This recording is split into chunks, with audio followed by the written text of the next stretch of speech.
So welcome to Improving CI Practices, Learning from Failures. We have a distinguished panel today, and I'm really excited to share with them and their war stories with our CI Fellows webinars audience. And so as we continue, I'll just provide a brief introduction about the CI Fellows for those of you who are new to us. And the Council of Competitive Intelligence Fellows is a nonprofit organization that's devoted to CI education. And so we represent four dimensions to our mission, and that's being ambassadors, champions, mentors, and educators to the CI community. And the fellows themselves are honored, with this recognition, and through the council, we're able to provide our services and share our experiences with you. And our members span the globe, representing the countries that you see on the screen, and the list seems to get longer every year, we're pleased to say. And so I'm really delighted to share with you a panel of four fellows who will be sharing wonderful stories from their backgrounds. And to begin, Cliff Kalb from Kalb and Associates will serve as moderator for us. And he's going to be speaking with Ken Sawka, Pat Bryant, and Kirk Tyson about some of the lessons learned and generally how to handle what are called failures. But Cliff Kalb has explored this topic tremendously because he's actually preparing a series of interviews based on that are geared towards understanding and tapping the experiences of CI fellows. And one of the questions is, what are some of your failures and how you've managed them? And so he's drawn on this through his experience in pharma industry, working for companies like Marion, Pfizer, and Roche. But Cliff has also had a long history of serving the CI community as chair of the Conference Board Council of Competitive Analysis. Also, he was the president of SCIP, CI Fellow, a Meritorious Award winner, a Faye-Brill Distinguished Service Award winner, and so forth. So he'll be conducting this interview, if you will, with our panelists, starting with Pat Bryant. And Pat Bryant is the director of Drug Information Center at the University of Missouri at the Kansas City School of Pharmacy. Now, Pat has had also experience in industry, primarily in pharmaceuticals, and where he's innovated in a number of areas that are listed on the screen here. And he's also had a number of leadership roles, from the president of SCIP to leading the organization task force to help us found the Council of Competitive Intelligence Fellows. Pat is also a published author, and we're pleased to have him here. I also want to introduce Ken Sawka, who's had a number of experiences with the Folding Company, most recently as a CEO, and also with Ward Insights and Deloitte Consulting. Ken, pardon me. Ken is well recognized as an expert in media, and he's also pursuing a Doctor of Education degree in organizational leadership at Northeastern University. He also, interestingly, I want to point out, has deep experience in CI in terms of bridging the government. And so I think that that's also one that that some experience that he'll be sharing, based on some of those experiences and insights that he has. And then we've got Kirk Tyson to round things off. Pardon me. And Kirk is actually treasurer of the Council of Competitive Intelligence Fellows. He's officer, but by day he's also one of the principals, a consultant and managing partner at Tyson Hines. He has the best-selling Complete Guide to Competitive Intelligence, and I can vouch for that because I actually use that in my own teaching. And he is a seminar leader and a speaker in a number of industry and professional associations.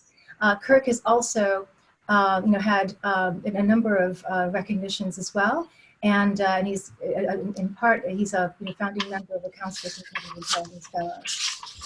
And so, without further ado, I'm going to turn this over to Cliff Kalb, and he's going to be leading this session, and then we'll learn from our esteemed and illustrious speakers. Thank you, Cynthia, and welcome everybody. Delighted to have the opportunity to speak with the audience today and to introduce to you some real case histories from real pragmatic experience in CI over the years from my panel of colleagues. It's interesting to note that probably the greatest value is learned in CI when you have cases that don't go exactly as planned. And it's not often that you have the opportunity to hear how people dealt with those cases and perhaps what they learned from them. And that's the purpose of today's program. So why don't we begin with the first case history, which will come from Dr. Pat Bryant, and he'll describe the case and tell us what he thought he learned from it. Pat? Thank you, Cliff. When I was working with the pharmaceutical industry prior to academia, we were asked by our CEO to check up on some enabling technology that would help us be able to deliver a drug that we had licensed in.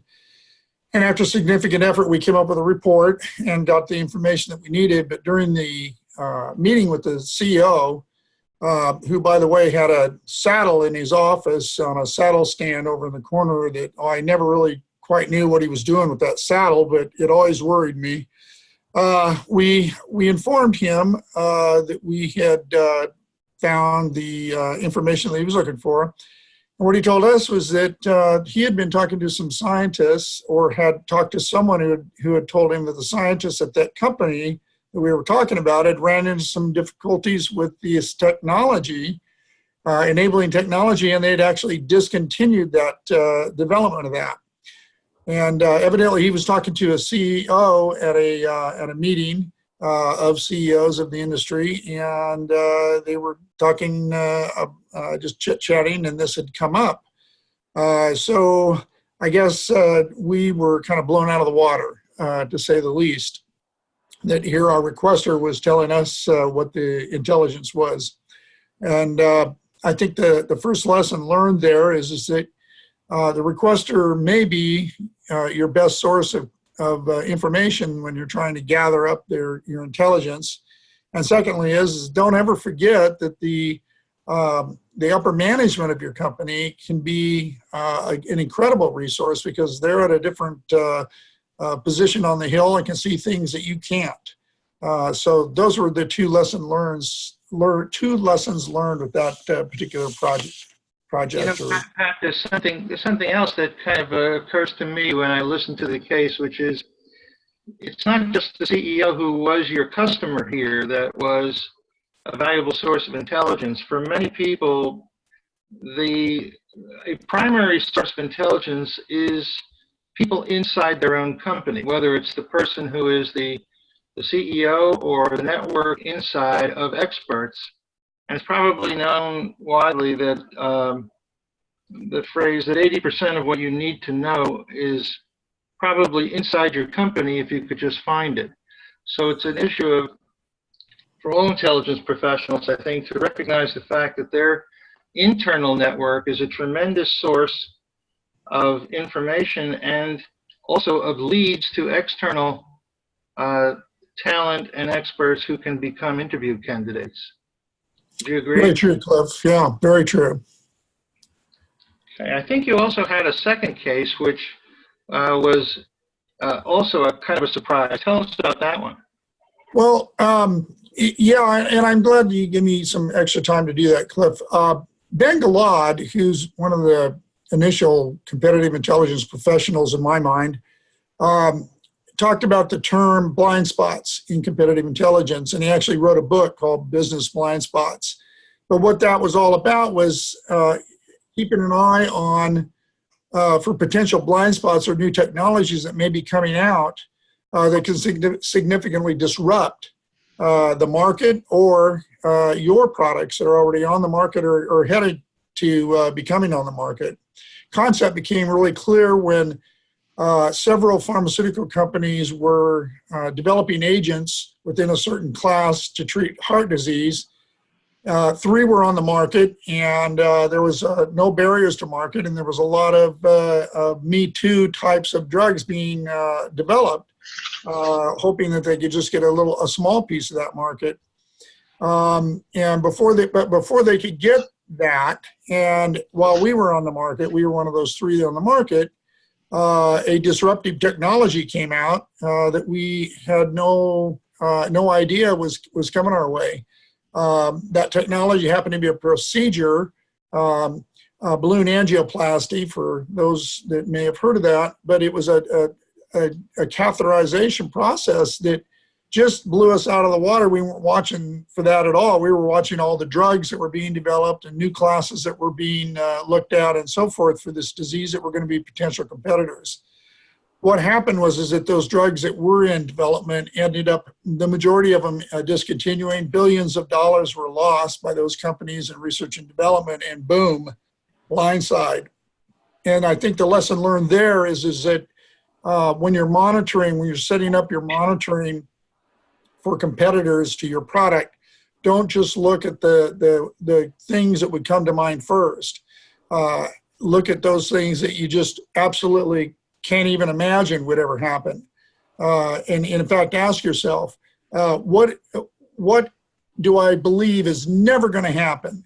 And then that can give you some ideas on other things that other directions you can be focusing your monitoring besides just the obvious.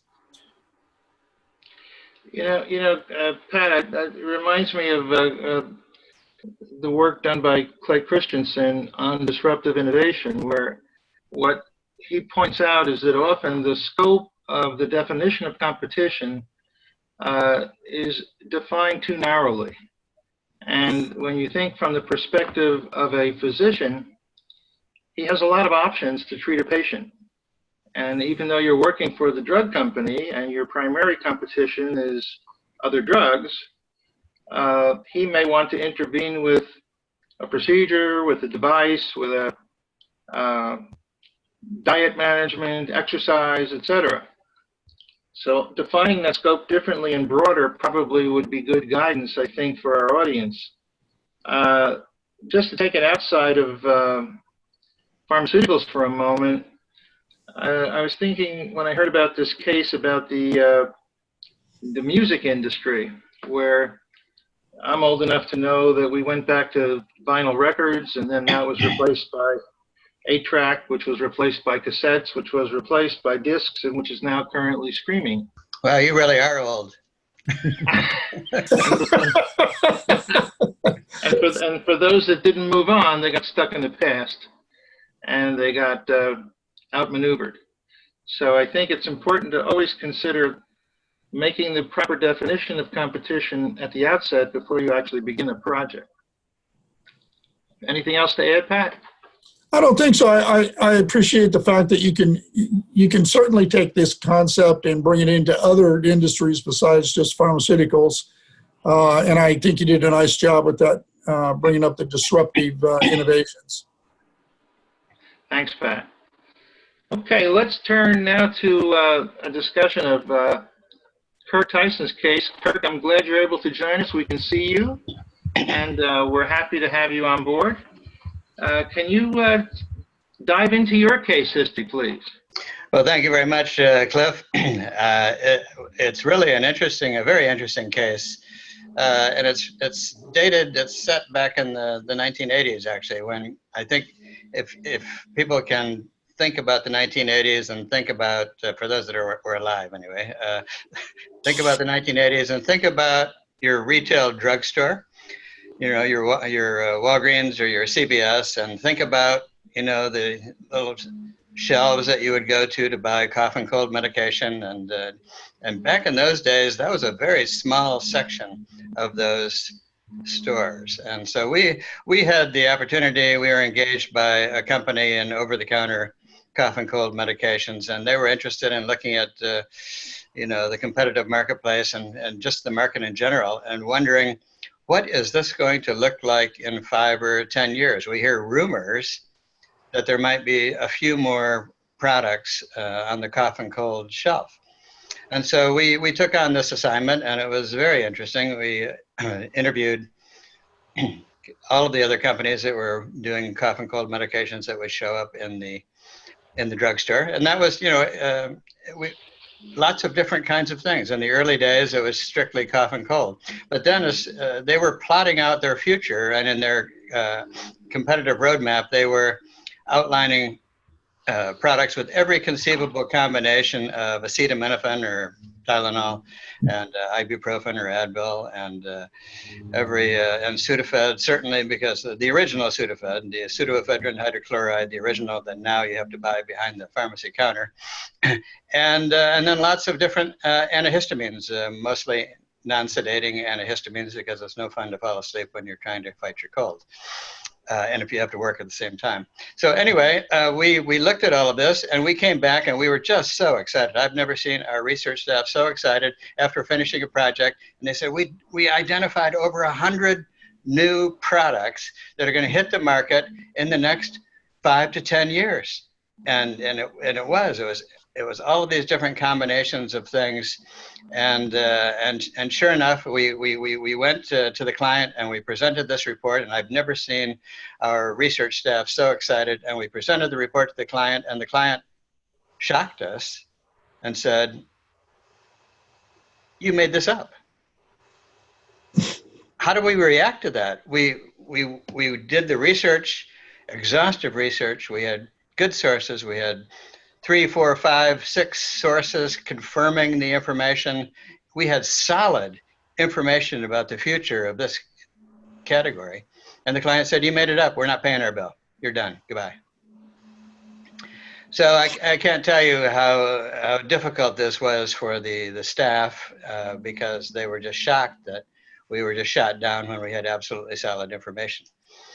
So it was a very, very tough time, because, you know, we went from one day where they were all doing high fives down the hallway, celebrating how extraordinary these results were, to the next day of just drowning themselves in sorrow. And so it was a very, very difficult time. And interestingly enough, 2 years later, the client came back to us when the cough and cold aisle had developed into a full aisle, not just a little section, but a full aisle.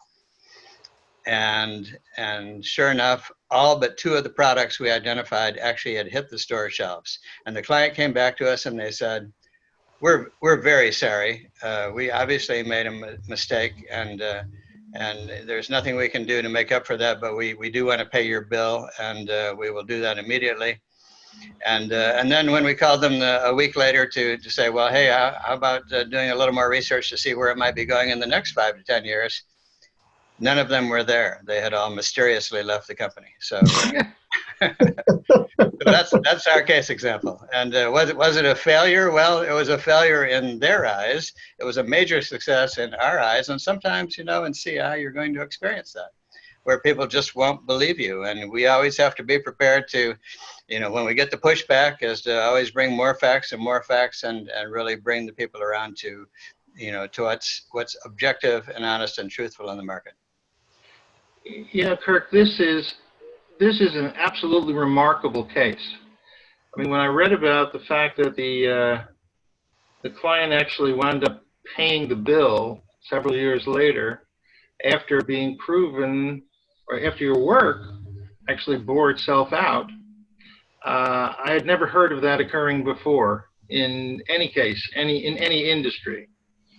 And I think the lesson learned from my perspective was the way you and your team at the outset, after you finished the performance or the presentation, stuck to your guns. You didn't back down. You had solid evidence to support your recommendations. It wasn't a popular outcome, which is something that many CI people have to contend with, as many of their customers are often predisposed to their own ideas, and they're just looking for confirmation as opposed to something unique or a new perspective. And what you brought them was a new perspective, which was quite different than what they expected. But the payoff was this idea of recognizing that CI has a long-term value, that although the outcome that you predicted didn't occur immediately, you never said it would occur immediately. You said it would occur over time. And 2 years later, when they paid you the money back, it was amazing to me that pretty much everything you predicted had occurred. And that's when they finally recognized the value, and recognized it to the point where they said they were wrong, which doesn't often happen. So congratulations on that case. It was something I've never heard before, and I was interested also to hear that nobody was there when you tried to get additional work. These people, Yeah, I think still have their management jobs, or yeah. So I think the management, when they authorized the payment to us, realized that it was time to clean house in that department and get a fresh batch of people. So interestingly enough, we did over time, re-engage that as a long-term client of ours, and so it ended up being a happy situation over the long term. let me just follow up, Kirk, with just a general question. Have you ever had a case where a situation like this occurred, where the recommendation you made or the outcome you made was not consistent with the expectation, and you were shut down by the client, but then because your recommendation did bear itself out, the client gained respect for you as a result, and your business with them grew in the future? Does that happen? I think this is much more common. I think it's much more common because, especially in the early days when competitive intelligence was relatively unknown. And so there was a natural skepticism on the part of clients to accept what you had put together. And so they would always be comparing your results with what their marketing research, their traditional marketing research or quantitative research folks would come up with, and what their consultants were telling them, and what their industry consultants were telling them. And then they would use all of that to come back and push back. And the great thing about CI is as we all know, we tend to be more qualitative. We tend to talk with human sources. We talk directly with the client's competitors. We gather information straight from the horse's mouth. And so eventually the sources, it comes down to a source list. And if you have a great source list and you can point to those and you can say, this is where we got our information, where did you get yours? You win that argument every time. If I can interrupt just for a minute, this is a lot like the story that I talked about with the drugs and the technology coming in.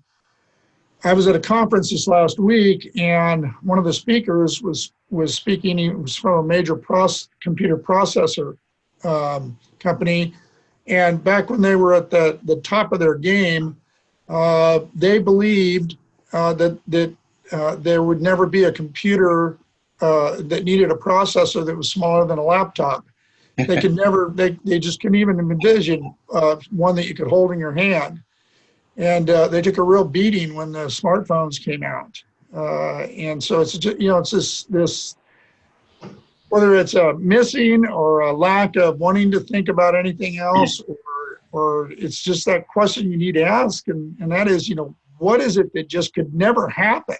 Exactly. Then that's what you need to pursue. Pat, that's very interesting because unfortunately I come from, or fortunately, I come from the days when, a computer filled up, 11,000 square feet of a building. And so, and you go into that huge room with a huge computer and the tape drives, and even before disk drives were there, and you say, well, how much memory does this huge 11,000 square foot room contain? And they said 128K.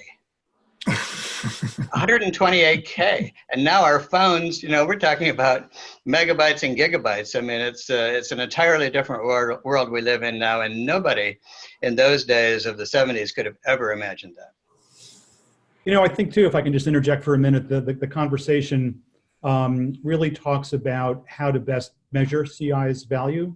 And I think, Kirk, in your case, the client was very much about you wanted you to be right.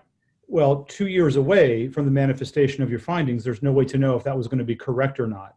But right. What the client should have done, ideally, and I'm sure you know this, is to begin to take those protective or proactive or provocative measures to get ahead of what you were anticipating would happen in a way that minimized risk, but at least got the client out ahead of the development of the categories as you described and mapped it out.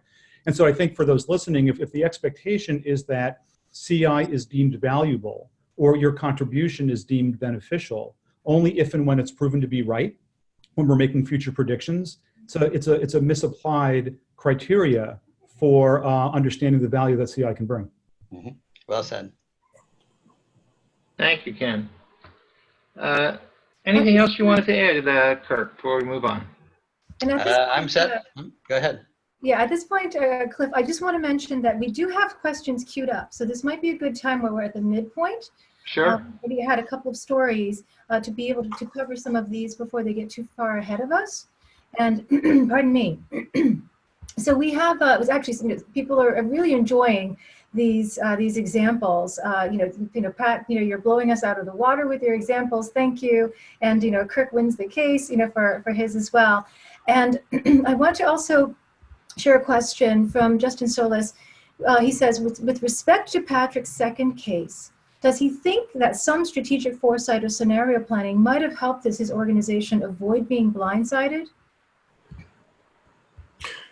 Well, I think strategic planning is important there, and at our company anyway, competitive intelligence fed right into strategic planning. In fact, for a while we were under strategic planning, and so yeah, I agree. I think that's a input for competitive intelligence to feed into is strategic planning. Mm-hmm. And then to all of this, Luis Madudera, another fellow, says, defining competition is an intelligence process in itself. Do you agree?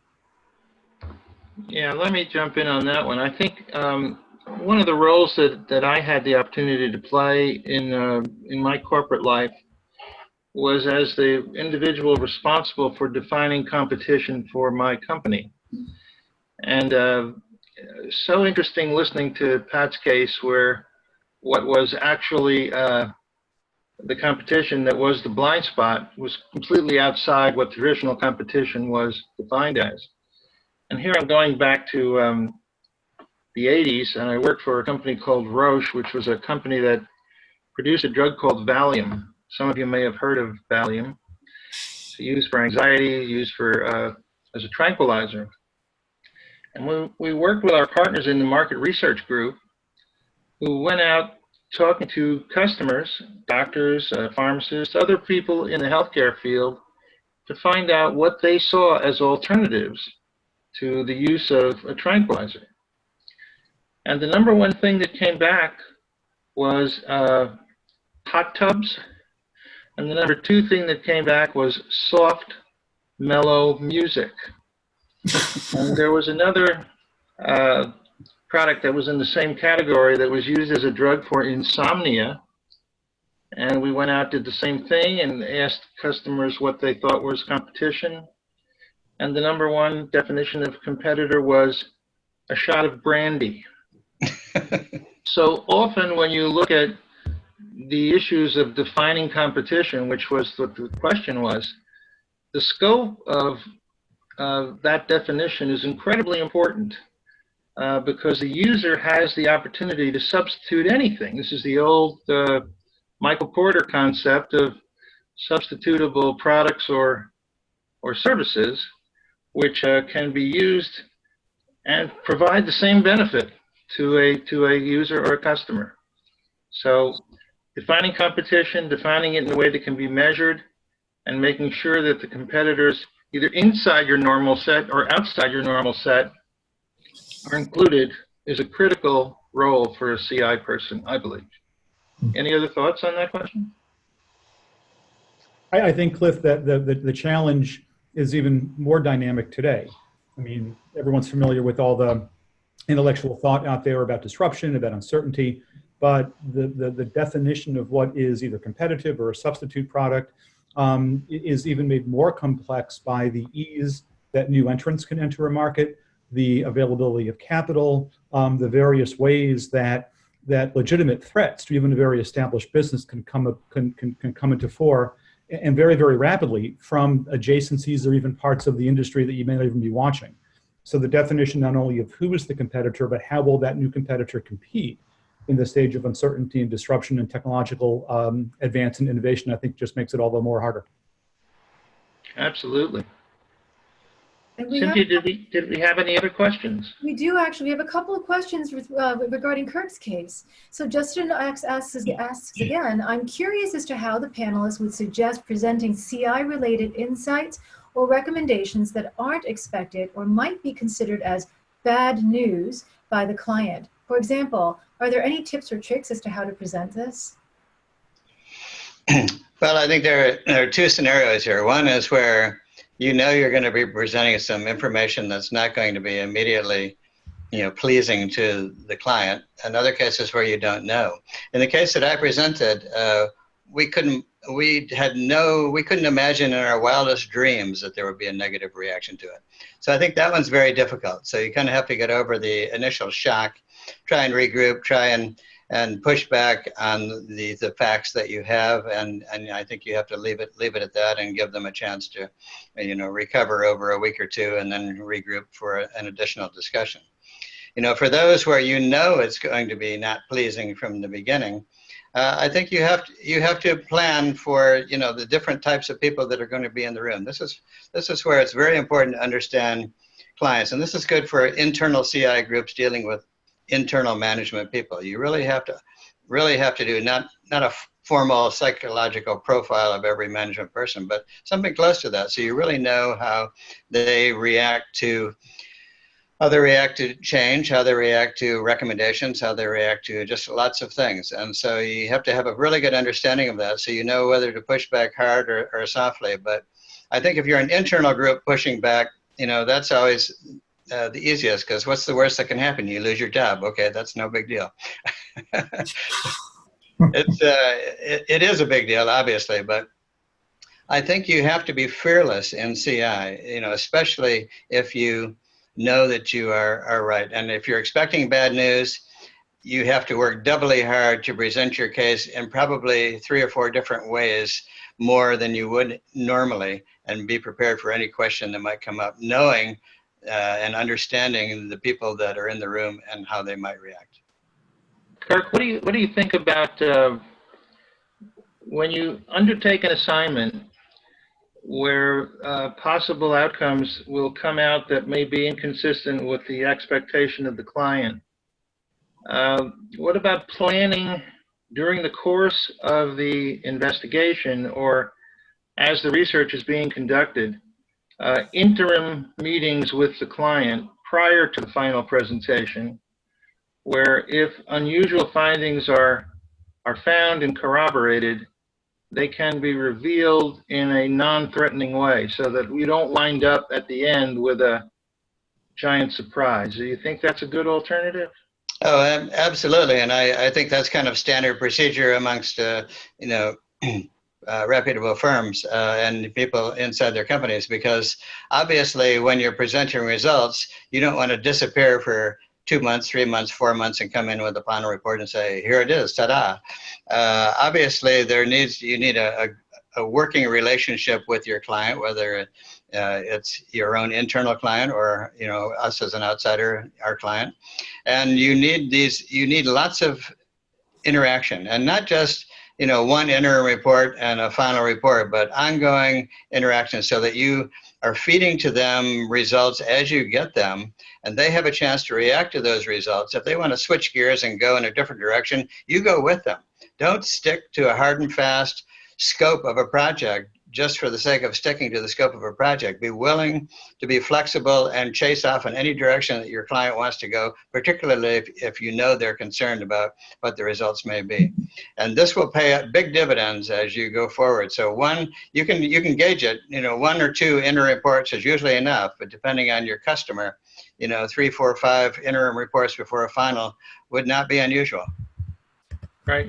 Just to add to Kurt's comment about knowing your audience, we found that it's very important to know what their learning style is too, their learning preference, because if they're a visual learner and you're presenting everything in text, you're probably not going to be as accepted as well, because they're not even going to be able to process that quickly anyway what you're trying to tell them. Good point.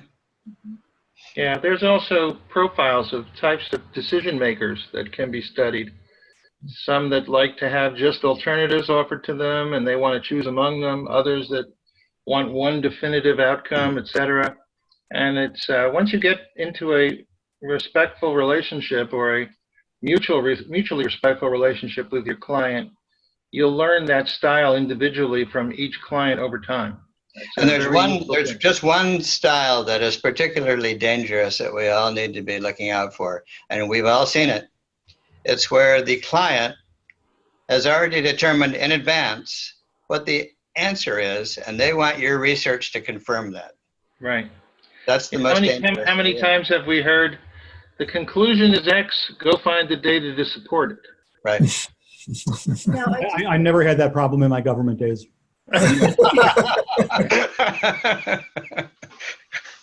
I just want to point out, there was one final question here in our chat from Justin to Patrick to follow up. So great point about learning styles. How would you find this out? Well, I think Cliff hit on it, and that is you've got to know your audience, and that's something that you learn over time. I mean, when it's an internal client, I don't know about external, but an internal client, you can ask them, you know, what is your, you know, start with the end in mind and ask them, what do you want? What is best way for you to visualize this or see this and grasp this or process this? You know, you have to ask them what their learning style is. Just find out how they would like to have something brought back to them.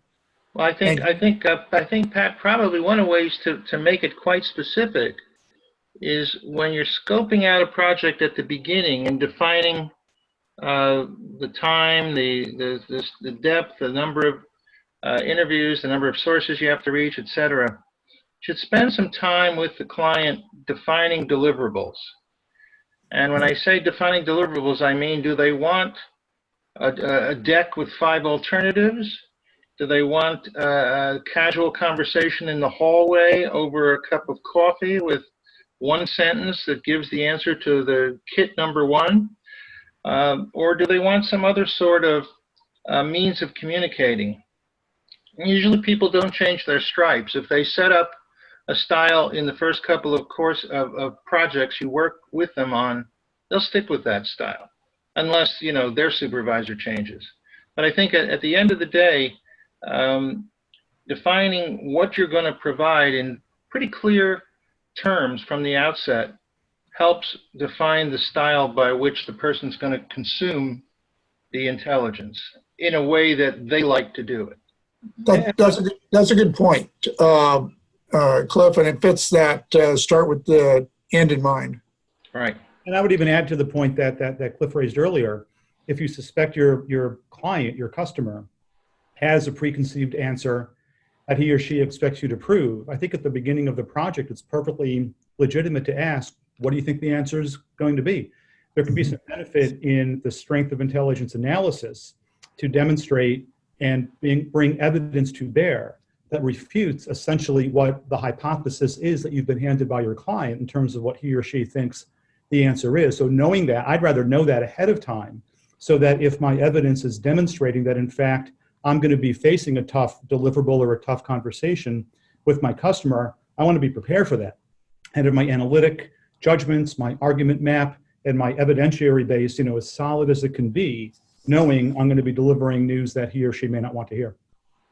And with this, I just want to note that we have no more questions remaining, and so we could segue to Ken Sawka's experience. Okay, Ken, let's turn to you, and perhaps you can describe your case. Sure, happy to. So again, thanks for the opportunity to be here. Mine was interesting. It was fairly early in my career. I won't say how long ago that was, but you guys can all do the math. Where we were engaged in a consulting firm I was with by a client to essentially do a competitive benchmarking exercise. We were asked to learn about 4 different competitors' process for delivering a B2B service. And it was a challenging assignment in that the source availability for this was tough. We had a very hard time accessing sources who would be knowledgeable about, you know, what were some pretty detailed business process and service process delivery items and tactics and procedures. We did, I think, as good a job as we could have under the circumstances, analytically tried to piece together what we were learning about the competitors to come up with a good description, a good benchmarking of how these four competitors delivered the service. Our client was interested to know if they in fact had meaningful differentiation in their service delivery model, or if all providers to this particular market were essentially using similar services and similar technologies, and they would need to find differentiated advantage elsewhere. So we worked very hard to bring the project together, bring it to conclusion, and the day that we were going to go to the client to deliver our results and our findings and our insights, as I was sitting down to breakfast that morning before leaving home to go to the client's location, there was our report on the front page of the Wall Street Journal. Essentially, the journal scooped us, and they had looked at the different ways this industry provided this service to their customers. I literally spit my Cheerios back into my bowl that morning. And then I had a couple of hours to think through how we were going to approach this this presentation, knowing that the client had essentially read our report in the Wall Street Journal. And sure enough, when my team and I walked into the meeting room and got ready for the presentation, the most senior person on the client's team looked at me and said, "So you're going to tell us anything that we haven't already read in the journal this morning?" And the sad part was I really didn't have a good answer for him. And I was there, with my team for 2 hours trying to come up with a way that justified the $50,000 they spent on my project with the $2 they probably paid for the Wall Street Journal that morning. So it was a tough meeting, to say the least. But when I think of lessons learned, it really got back to a reconfirmation, I guess, or a reaffirmation that intelligence isn't news reporting. It isn't our job to scoop the newspapers or to provide something that mass journalism or even niche industry journals would provide. Our job is decision support. And when I look back at that engagement, even though we had an understanding of what the client's intentions and purposes were for the project, we failed in terms of linking that project to what the client's decision points could be. We didn't do a good job discussing implications. We certainly didn't have anything close to recommendations in there for the client. It was, for all intents and purposes, a news report, and the journal scooped us. So, the importance of not trying to mimic what the mass press could do and ensure that the purpose for your intelligence, for your collection, and for your analysis is for decision quality and decision support and the minimization of decision risk.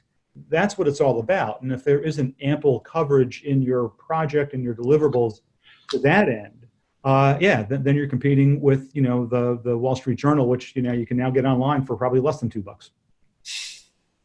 This is another what I would call remarkable case, because the unpredictable nature of the timing of when your report concluded and when the journal released their study, or the investigative journalist released his study on the same day, was completely outside your control. You couldn't control that. You didn't know that it was going to happen that way. So I thought of 3 C's that came up in your case. And actually there's 4, because you mentioned Cheerios. That's also a C. When you spit your Cheerios up, I would say that was crying in your Cheerios, which is the first C. And the second was the fact that it was a coincidence, which occurred at the same time and you couldn't control. And then the third, which I'd like your thoughts on this, is whether or not when you finally got in the room and you had the chance to explore your findings in some depth, whether or not the client saw what you had to offer as corroboration, as triangulation, as depth on this subject, which came from 2 completely independent sources, although they were gathered in different ways, perhaps with different interviews, etc. But if the conclusions were somewhat similar, did that make the client feel more comfortable than if it hadn't happened? Yeah, that's a really good question. You know, I think in reflection, the answer is probably not. I really think the client was looking at this from a value add perspective. And you know, I was somewhat flippant saying, you know, they spent $2 on the Wall Street Journal and $50,000 on my firm, but that's how they viewed it. You know, why do we pay these guys $50,000 to learn pretty much what we learned from the Wall Street Journal?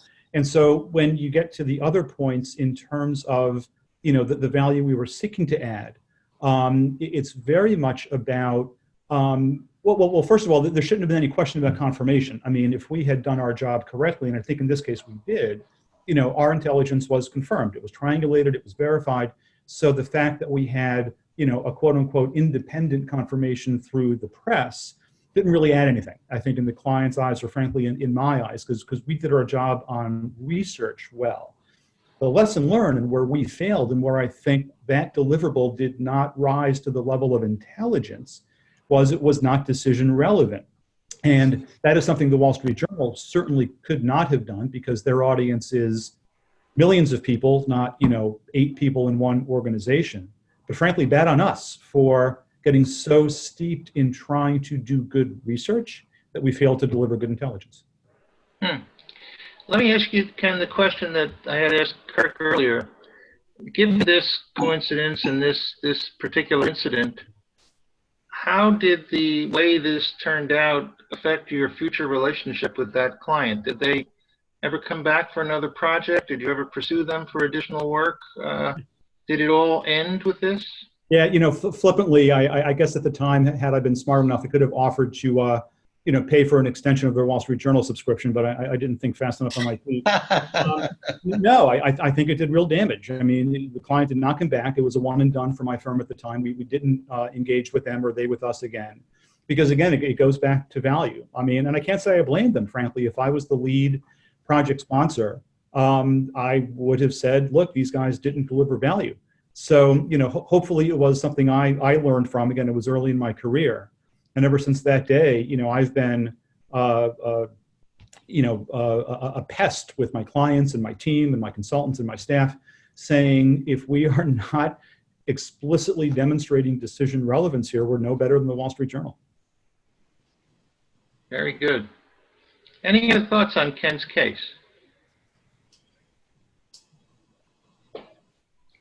Okay. Do we have any questions from the outside now, or do you want me to move on, Cynthia? What do you think? Actually, we have one raised hand from Lori, so let me just get to that here and enable her to ask her question. And but I do want to say that we have some terrific responses, you know, to these stories. Oops. Let's see here, just a sec. I just lost Lori for a sec. All right. Okay, Lori, you're on. You're allowed to speak here. And just be sure to unmute mute yourself. No, for some reason we're not getting Lori on audio.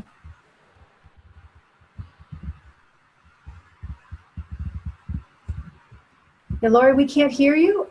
So maybe in the meantime, you can look at unmuting yourself using the microphone. Oh, she doesn't have a question. Oh, perhaps that was a mistake. Okay. Okay. Yes. Well, then let me move on to a case that I can describe, and we'll see if this generates any questions. This is a case that happened in the late 80s, and I had just started my work in CI at this firm, a large multinational pharmaceutical company, after having worked in the industry in a variety of other capacities for about 20 years before ever getting into CI. And I was told that one of my responsibilities in this job was to conduct what would be called hypothetical merger analysis. And what this meant was to take companies that were likely to combine with one another and develop a technique to combine them, both as it related to their product lines, their R&D, their manufacturing, their people, etc., and present a picture to management of what the combination of the new hypothetical merged company would look like as a competitor before it happened. so that if my management actually wanted to act on it, they had the opportunity to do it before it occurred.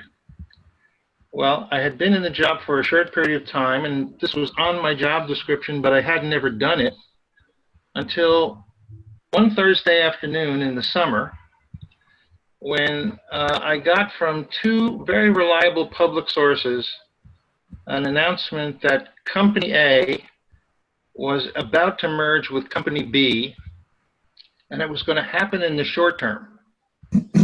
And I felt both of those sources were strong, and we had devised a way where all of those elements of studying the company could be combined in a report, a thorough report, rather quickly, using a technology that enabled us to do it without a whole lot of primary research. It could be done with secondary data. So we put this report together very quickly. It was very thorough. And by Friday afternoon that week, we issued the report to the CEO and his staff, and we were very pleased and very happy with the content. It was detailed, it was thorough, it gave them an excellent picture of what this company would look like, and we felt comfortable we had done a good job. And by chance, I was going on vacation the following morning. So I got on a plane and I went out to Phoenix, Arizona with my wife, and we were in a hotel. And the following Monday morning, I turned on the news, and there was an announcement that Company A was announcing a merger that morning with Company C, not the company that I had told the management about. So I turned to my wife and I said, I hope you're enjoying this vacation, because I think it's going to be a long one. And she said, why? And I said, because I think I just lost my job. And she said, well, why would you lose your job? I said, well, I sent the wrong intelligence to my CEO the first time I was asked to do this. I'm sure that when I get back to the office, I'm just going to be fired. So she says, well, maybe not. I said, well, I'm glad you have confidence, because I'm a little worried. So we enjoyed our vacation. 2 weeks later, when the vacation was over, I decided to go back into the office a little early. Wanted to get there early, catch up on things that might have happened while I was gone. So I came into the building, walked into the elevator, and I was the only person on the elevator, which sometimes happens early in the morning. And just as the elevator door was closing, a hand came into the elevator. And I'm sure this has happened to everyone, that some other person is about to walk in. Well, the door opened, and guess who it was? It was the CEO. He comes on the elevator, the door closes, and it's just him and me alone. I push my button, he pushes his button. I finally got the courage to open my mouth, and I turned to him and I said, I'm sorry. And he said, for what? And I said, we're sending you intelligence about the wrong companies that merged several weeks ago. And I expected that that was the point where he would say, go clean out your desk. By this time, we were at my floor. I took one step out of the elevator, and instead of him firing me, he pushed the stop button. He looked me in the eye and he said, you sent me a report that suggested that Company A was about to become involved in a merger. It was very thorough. It had all the information necessary to understand Company A's motivation. The company that they merged with was not critical. That wasn't important. If I intended to act on this, it wasn't an emergency. I could have acted on it over time. And instead of chewing me out for doing this, he just looked me in the eye and said, thank you. Well, he took his finger off the button and proceeded to his floor. I took a step outside the elevator, and instead of walking to my office with the expectation that I was going to be filling up boxes and walking out of the building, I actually felt like $1 million, because I learned that my expectation of what was a failure and his expectation of what was a failure did not align. There was not a clear understanding of what he needed to make a decision, because I had never asked him what process he would go through if he wanted to intervene in a merger before we undertook the work. What we learned from the case, and what we turned into a best practice, which I think was probably the real value, was that prior to me ever joining the company, there had been a variety of other departments that had become involved in conducting these kinds of reports. And they were all people who were experts in different aspects of the business. R&D experts, manufacturing experts, marketing experts, etc.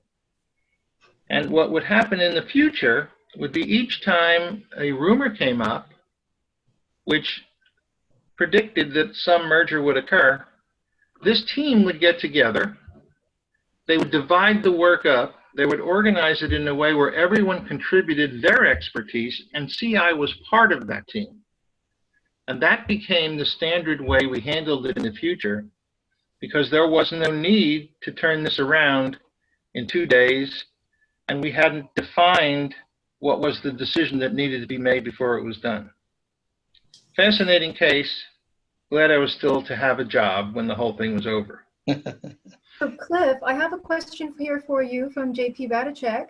He says that, question for Mr. Kalb's story, and I mean this in a nice way. Did you ever apologize again? And perhaps for everyone, should we as Intel pros apologize? Well, but this particular CEO, the answer is no, because I learned from this case and from subsequent interactions with him, which were many in the future, that he was the type of person that encouraged risk-taking, encouraged predictions about the future, which could be right, could be wrong. We had conversations in the lunchroom about weathermen and how good they were at forecasting the weather 2 days into the future, as opposed to CI people who might be asked to look at things like, in Kirk's case, 5 years out or 10 years out. So in this case, no. I don't think I ever apologized again, not to this particular CEO. Terrific. Well, Cliff, in the remaining minute that we have, do you want to summarize? And we have a little bit of housekeeping. Sure. I just want to go back over the cases you've heard about today and sort of summarize the lessons that we've tried to communicate during the course of going over the cases.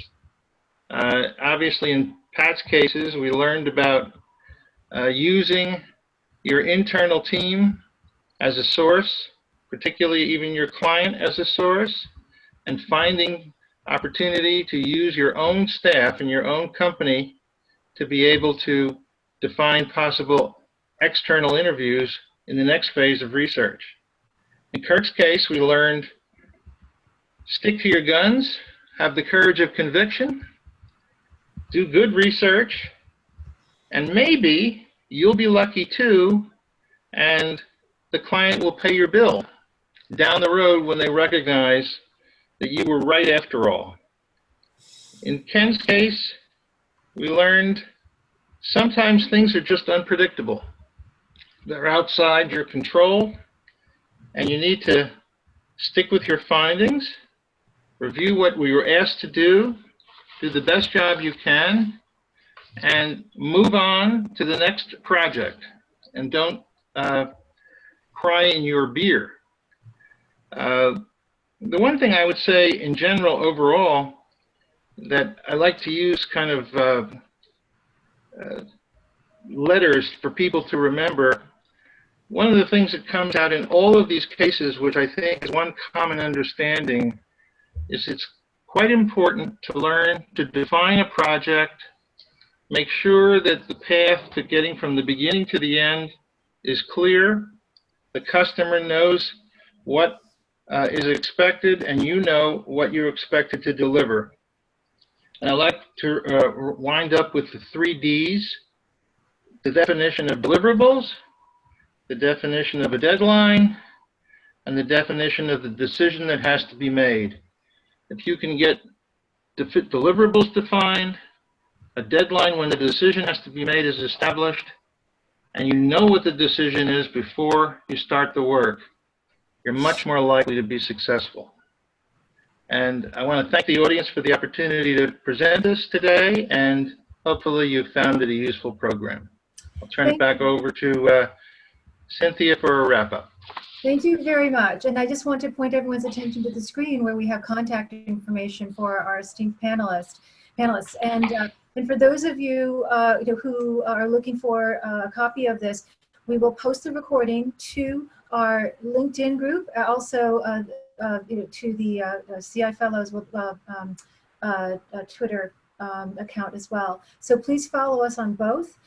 In the Council of Competitive Intelligence group on LinkedIn, that affords us the opportunity to continue our conversation, because there are still many questions that we haven't been able to answer, and so please join us for that. Also, stay tuned for our next webinar, which is the State of U.S. Competitive and Technical Intelligence, with Dr. Tom Tao, Dr. Craig Fleischer, and Dr. W. Brad Ashton, and that's on Wednesday, May 29. So stay tuned for all of this. Thank you for participating and for sharing some terrific questions and observations in your own stories.